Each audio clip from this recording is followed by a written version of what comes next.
joy of reading.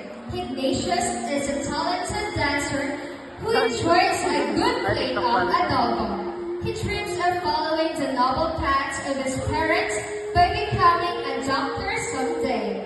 A big hand for Ignatius Ben David